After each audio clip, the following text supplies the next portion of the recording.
I don't relish talking about this again, but as much as this continues to be the direction that things are headed, I don't see any alternative to it. Let's put it this way. MAHA is a great idea. It is a force to be reckoned with.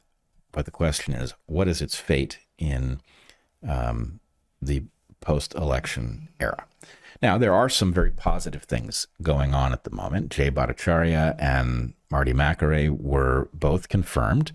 So that is a huge step in the right direction. Mm-hmm. I know less about Marty, and I think there are some places in COVID where he may have stumbled. On the other hand, I am loath to judge anybody completely because there was no good way to thread this needle.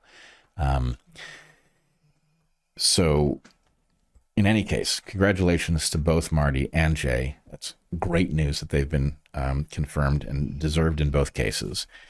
But I did want to point out that for the second time, Bobby Kennedy has put out a tweet that has this very strange ring to it. Jen, you want to put it up? So this is, not only is this Bobby Kennedy, our new HHS secretary, tweeting this, but he's tweeting this in his official capacity. Well, as you said the last time, it's not at all clear this isn't a staffer who put this out. Yeah, on the other hand, if it was a staffer who put it out, I would imagine that Bobby would have called that staffer in and said, what the hell are you doing? And don't do it again. And so the fact that this is happening again makes that problem even more concerning. So it says, this is from March 24th. Instead of inspiring universal condemnation, the October 7th Holocaust triggered a global wave of anti-Semitism. Ivy League campuses became a greenhouse for poison. President Trump has ordered his cabinet to use every constitutional tool to uproot this divisive weed. I'm glad Columbia has agreed to this first step and will begin to restore itself as a garden of tolerance, reason, compassion, and respect. Now, there are a number of things that are troubling here. This is the HHS secretary. It is not obvious why he is tweeting about October 7th and anti-Semitism in his official capacity. I don't begrudge him his ability to do so as a private citizen. You don't lose the right to speak as a private citizen just because you hold an official role, though maybe it puts some sort of informal burden on you. But look, Bobby Kennedy is my friend. I don't want to have to say this, but this feels like a hostage video. This feels like somebody who has no choice but to say the things that he is saying from the podium at which he is saying them because of some force that we cannot see. And the idea not only of making anti-Semitism the focus of this new Health and Human Services era, but to call October 7th a Holocaust obviously is the most charged of terminology. So I wanted to try to reframe this a little bit. Very few people have thought deeply about why anti-Semitism is special, why it is unique among kinds of racism. I've done a lot of thinking on this issue. I believe it has to do with the unique way in which Jews have traditionally lived amongst other populations, which means that when times are good, Jews are tolerated and often embraced, but when times are bad, there is an instinct to displace us. So anti-Semitism is special because Jews have lived traditionally as a diaspora. The problem is when you start using the special hazard of anti-Semitism, which became something that the world began to become clear on in the aftermath of the Holocaust and World War II, when you start invoking anti-Semitism as a way to deflect criticism for example, criticism of the state of Israel, which is in a state of war, to create a zone around an event like October 7th where we cannot discuss the oddities of that event. What it does is it creates anti-Semitism.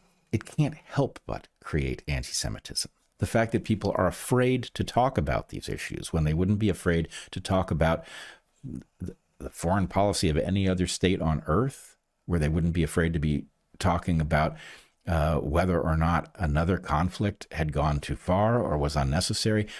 The fact that we have to be afraid of being accused of anti-Semitism if we voice those concerns surrounding Israel, its war in Gaza, the October 7th attack, is of course going to create exactly the preconditions that are going to unleash what I think will be an unprecedented wave of anti-Semitism, because we are now living in a modern high-tech world in which this doesn't just result in people, grumbling in their own neighborhood, because frankly, we're all now living in one neighborhood.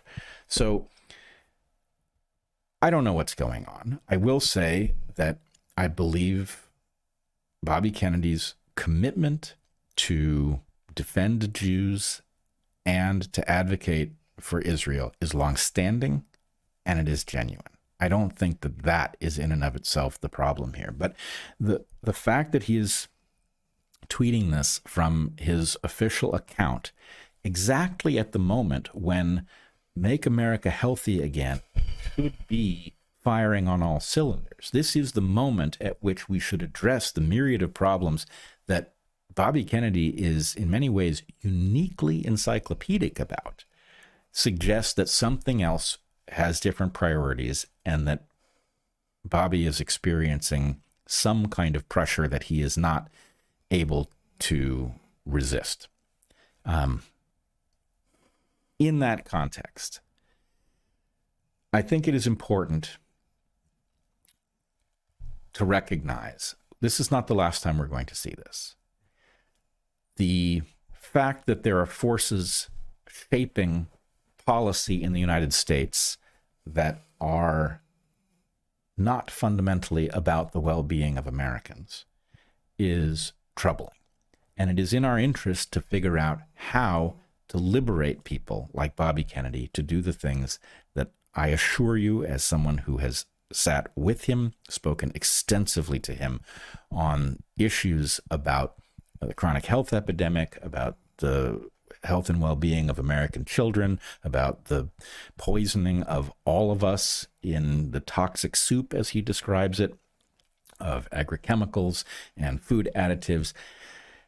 We need to figure out how to free Bobby Kennedy and everybody else so they can go back to doing the public's bidding from their high offices. And that involves thinking about this in game theoretic terms. So my argument is we have to actually figure out how to give amnesty to the people who are supposed to be our representatives in government. And that is not something that we can do willy-nilly.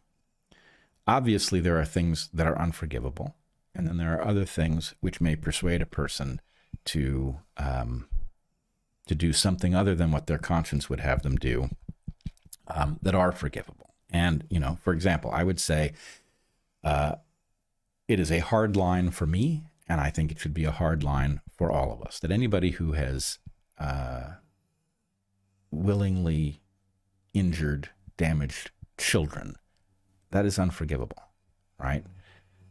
That's not going to be Bobby Kennedy. Bobby Kennedy is a very decent man, and he cares very deeply about children especially. And so I'm not concerned that that is in play here, though I am concerned about that being in play with many others in high office at the moment.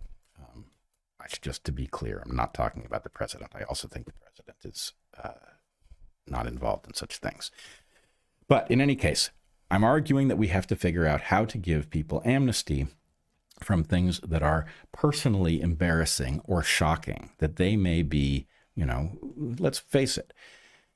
The Epstein video library was collected for a reason, and the fact that we don't know in any official way who collected it, and that we don't have it means that it is still at somebody's disposal, and that is essentially certain that it is being used for whatever purpose it was collected to shape the world around us.